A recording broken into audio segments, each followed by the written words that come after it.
오늘 오후 예배 말씀 마태복음 2장 1절에서 12절 말씀을 통해서 동방박사들의 크리스마스라는 제목으로 말씀을 드리려고 합니다.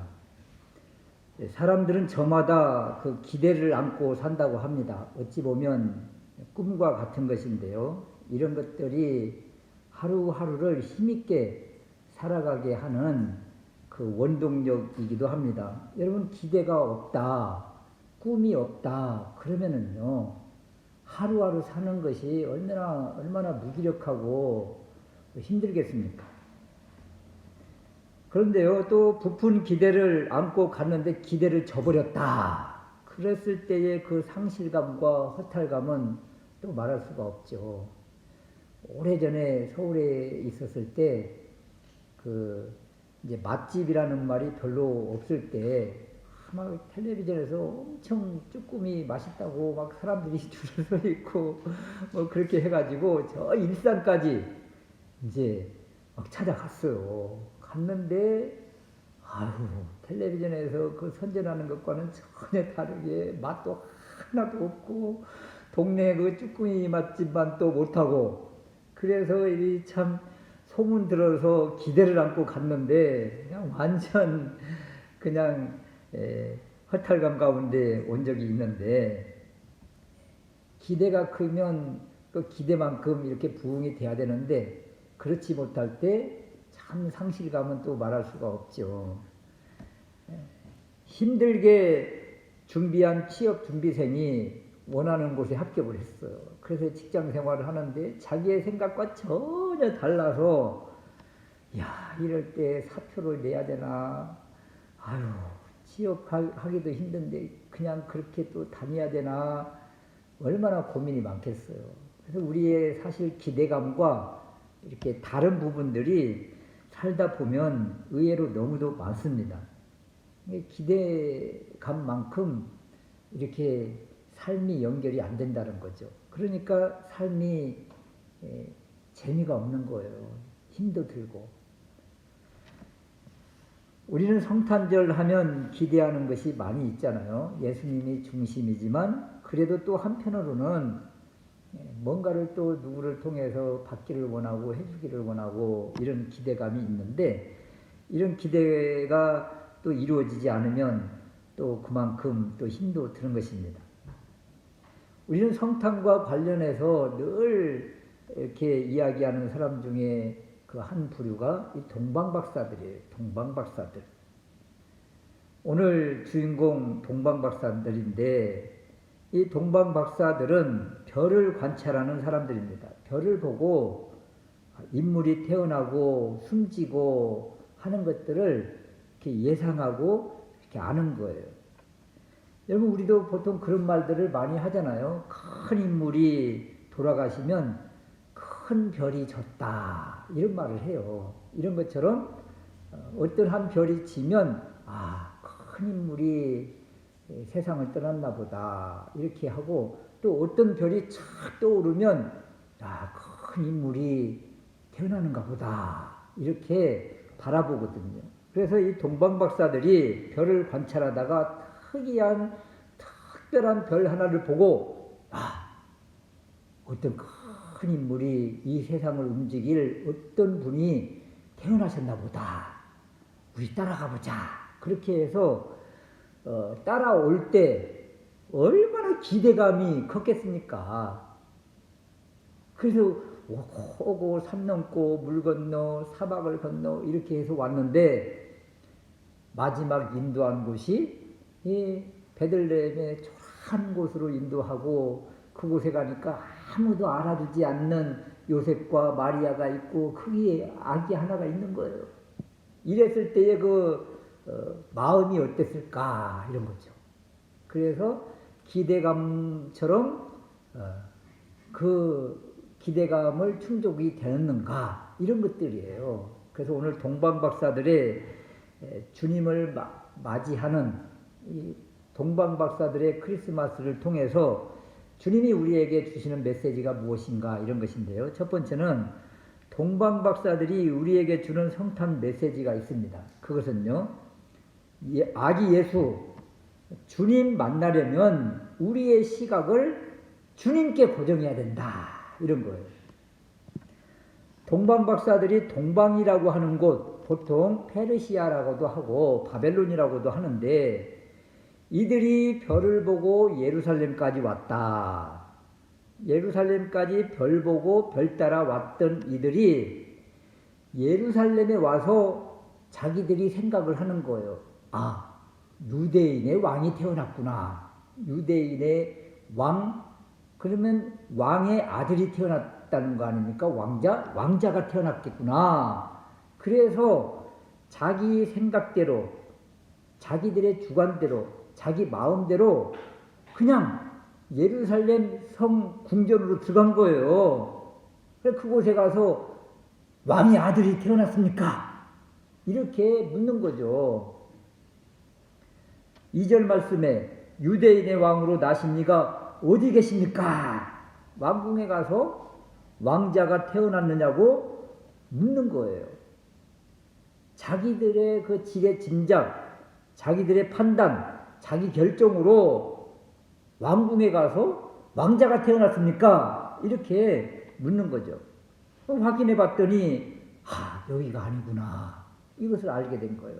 그리고 눈을 들어 하늘을 보니까 별이 움직였다. 그래요. 그 별이 움직이는 곳까지 내려갔더니 이제 베들레헴이었더라. 이런 거죠. 9절 말씀에 박사들이 왕의 말을 듣고 보던 그 별이 문득 앞서 인도하여 가다가 아기 있는 곳 위에 머물러 서 있는지라. 별이 아기 예수님 있는 자리 그곳까지 끝까지 인도했는데 자기들의 판단과 자기들의 생각과 자기들의 추측으로 예루살렘 왕궁으로 감으로 순간 길을 잃어버린 것이죠. 순간 목적지를 잃어버린 거예요. 다 왔네. 자기들의 판단으로 하늘을 보던 그 별을 보지 않고 그냥 왕궁으로 쫓아 들어감으로 인해서 예수님을 잃어버린 거예요. 순간. 이들이 동방에서 오는 거리가 학자마다 다른데 보통 어떤 학자는 1000km라고 하고 어떤 학자는 1400km 정도 된다고 하는데 이 1000km 정도를 잘 따라왔다가 예루살렘에서 베들레헴까지가 한 8km 정도라고 하니까 쉽게 말하면 1000km로 바라볼 때 992km까지 잘 왔다가 자기들의 생각으로 잘못된 판단으로 별을 끝까지 보지 않고 나감으로 인해서 순간 목적지를 잃어버리는 이런 안타까운 일이 생긴 것입니다. 이들이 무엇을 보고 따라왔다고요? 별 보고 별 따라왔다. 이 별이 뭐예요? 성탄절 추리하면 항상 그 꼭대기에 별을 붙이는 이유가 무엇입니까? 바로 이 별이에요. 이 별. 동방박사들이 별 따라왔다고, 별 보고 별 따라왔다고 해서 이 별을 붙이는 것인데 이 별을 순간 놓쳐버린 것이죠. 자기 마음, 자기가 주인되고 자기 판단에 생각하다 보면 이렇게 판단착오를 순간 일으키게 된다. 그래서 예수님을 상징하는 이 별을 끝까지 바라보자는 거예요. 우리에게 주는 교훈 다른 것 아닙니다. 예수님께 집중하고 말씀에 집중하는 삶을 살자. 한눈 팔고 내 생각으로 판단하고 결정하면 이렇게 판단착오의 인생이 되어서 주님을 순간 잃어버리고 우리의 가는 인생의 목적지를 잃어버리고 방향감각을 잃어버린다. 이런 것입니다. 그래서 주님 붙잡고 말씀 붙잡고 끝까지 나아가는 인생이 될 수 있으시기를 바랍니다. 두 번째 우리에게 주시는 교훈은 이들의 기대는 큰 인물, 큰 왕이 태어난 줄 알고 갔는데 과연 기대감을 충족받았는가 이런 거예요. 그래서 너무도 쉽게 예루살렘 왕궁으로 들어갔던 것인데 막상 별 따라 간 곳은 베들레헴의 초라한 곳이더라 이런 거죠. 왕궁도 아니고 수도도 아니고 베들레헴의 그 가난한 집으로 인도가 된 거예요. 물론 이들이 동방박사들이 예수님이 막 태어났을 때의 그 마구간이라고 보기는 힘들어요. 마구간에 직접 간 이들은 우리가 잘 아는 것처럼 밤에 양떼를 지키던 목자들이었죠. 그들은 바로 갈 수가 있었으니까 태어난 날 갔으니까 아기 예수를 목격했지만 동방박사들은 바로 그날은 아니었던 것으로 일반적으로 이렇게 보고 있습니다. 아무튼 어디에 있든지 간에 가난한 집에 들어있는 아기 예수를 보게 되는 거죠. 이들의 기대 심리가 어때요? 전혀 예상하지 못한 것이죠. 낮고 낮은 장소, 가난하고 초라한 부모의 모습, 어찌 보면 당황이 됐을 것입니다. 눈을 들어 별을 봐도 여기라고 별은 계속 가르치는 거죠.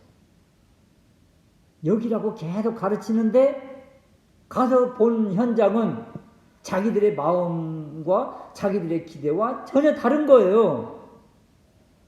그러면 어떻게 될까요? 뒤돌아 가야 될까요?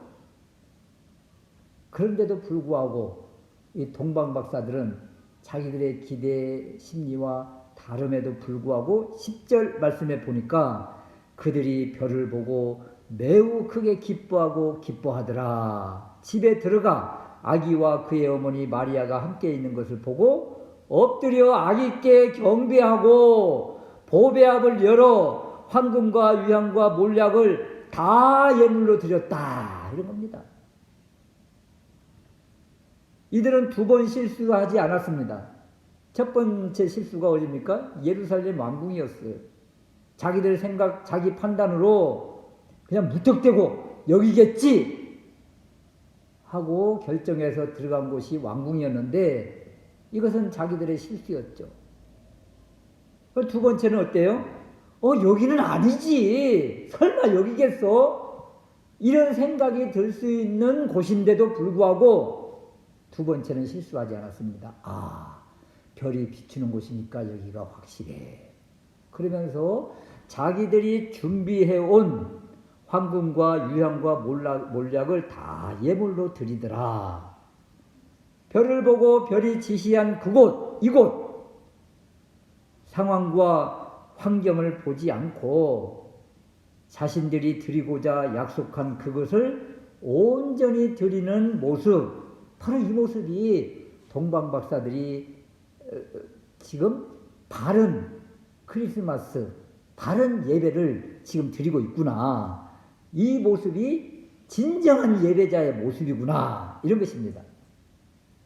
내 생각 내려놓고 내가 주인 된 것 회개하고 주님을 주인으로 인정하면 이런 고백이 나오는 거예요.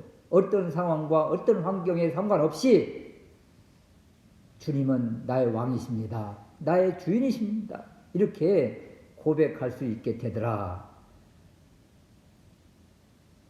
우리는 혹시 상황과 환경에 많이 좌우되지 않나요? 우리는 너무도 쉽게 상황과 환경을 바라보며 하나님의 뜻을 곡해한 적이 얼마나 많습니까? 이것은 하나님의 뜻이 아닌가벼. 동방박사들 보십시오.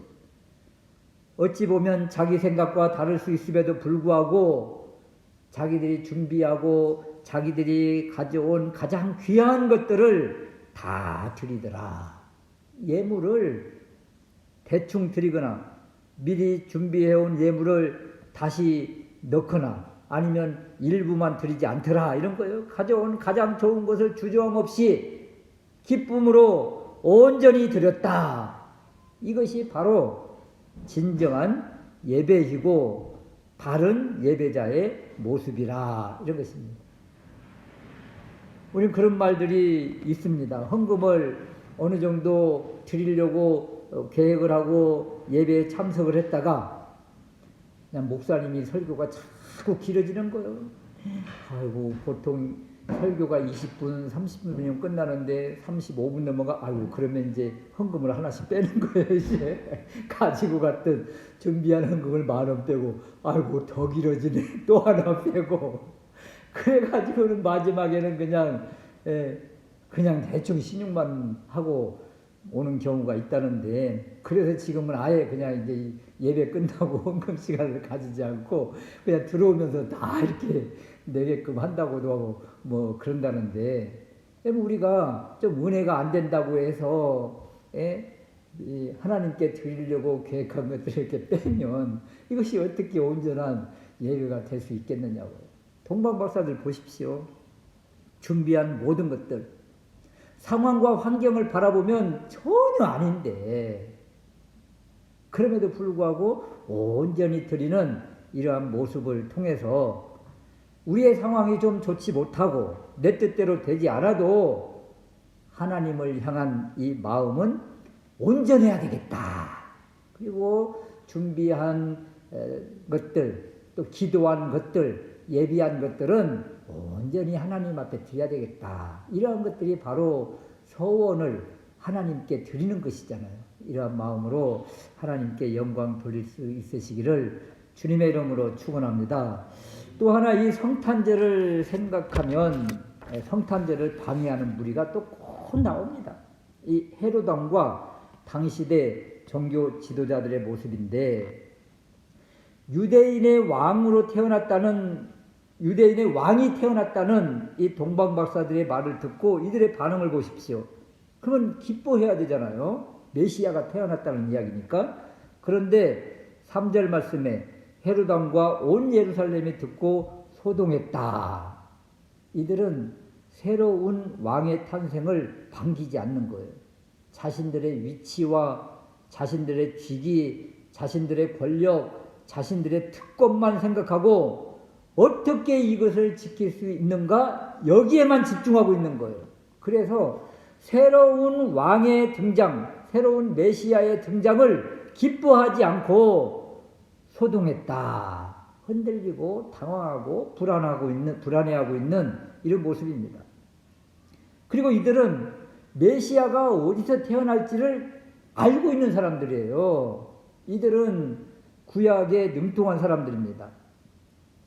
그래서 헤롯 왕이 이 종교 지도자들에게 그래? 그러면 메시아가 어디서 태어난다고? 물어보니까 5절에서 6절 말씀에 이들이 미가서 5장 2절에 예언된 말씀을 이야기를 합니다.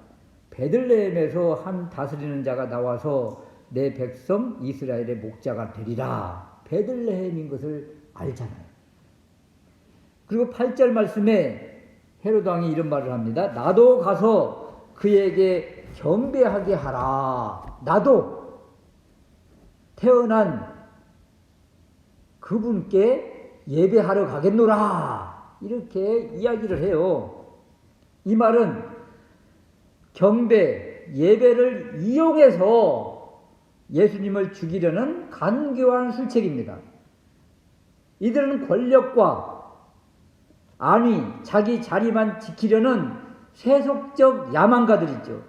이들이 사용하는 이들이 예배라는 말을 해요. 이들이 경배라는 말을 해요. 나도 가서 예배 드리겠다. 나도 가서 경배하겠다. 동방박사들의 예배 경배와 똑같잖아요. 다만 그들의 마음이 다른 거예요. 이들은 예배를, 하나님을 이용하는 것입니다. 자기들의 계획이 틀어지니까 16절 말씀에 베들레헴의 2살 아래에 그 사내 아이들을 다 죽이는 학살로 나타나잖아요. 자기 야욕을 위해서 자기보다 뛰어난 사람을 죽이려는 행동. 그러면서도 예배라는 말을 통해서 하나님을 이용하고 사람을 속이려는 그런 모습을 보이더라. 이런 것입니다. 헤롯 왕과 이들의 모습을 바라보면 이들도 동방박사와 같이 똑같이 예배라는 단어를 사용하면서 예배를 드리겠다, 경배하겠다. 만약에 이들의 말을 그대로 받아들이고 헤롯 왕에게 베들레헴 어디에 있습니다 이야기했더라면 정말 끔찍한 일이 벌어지지 않겠어요? 물론 하나님이 미연에 이것을 다 방지해 주셨기에 망정이지 말입니다. 세상은 이처럼 예배라는 것을 통해서 또는 교회를 자기들의 권력을 이용하는 그런 수단으로 생각을 하고 이용하는 사람들이 들어 있어요. 그 교회가 장사의 모습이 되면 되지 않잖아요. 그런데도 뭐 어떻게 하면서 장사할 수 있게 또 뭘 홍보할 수 있게 또는 선거철이 되면 뭐 어떻게 이런 식으로 교회를 또 하나님을 예배를 자기의 권력, 자기 유익을 위해서, 자기 이익을 위해서 이용하려는 사람들이 있더라. 헤롯과 같은 사람들이 있죠.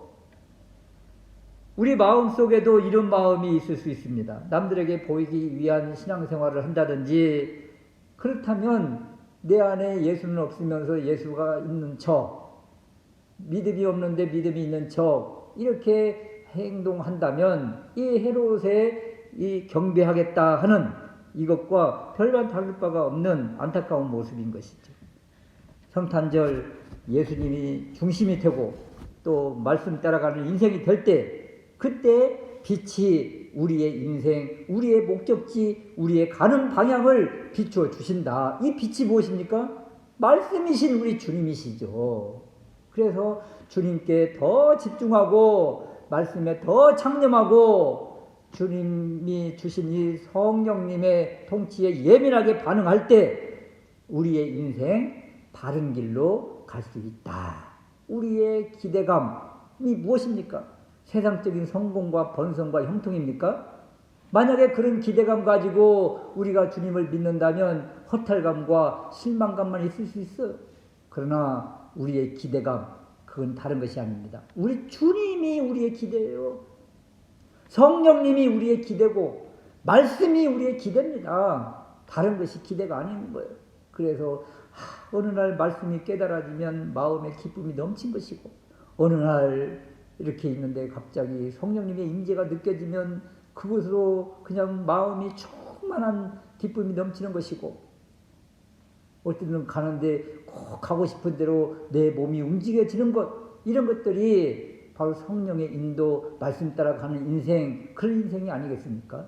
그래서 동방 박사들이 별을 따라 계속 이동하는 것처럼 우리도 이 시각을 다른 데로 돌리지 않고 내 마음대로 내 뜻대로 내가 결정하지 않고 주님 결정에 온전히 맡기면서 주님 따라가는 인생 될 수 있으시기를 주님의 이름으로 축원합니다. 아멘.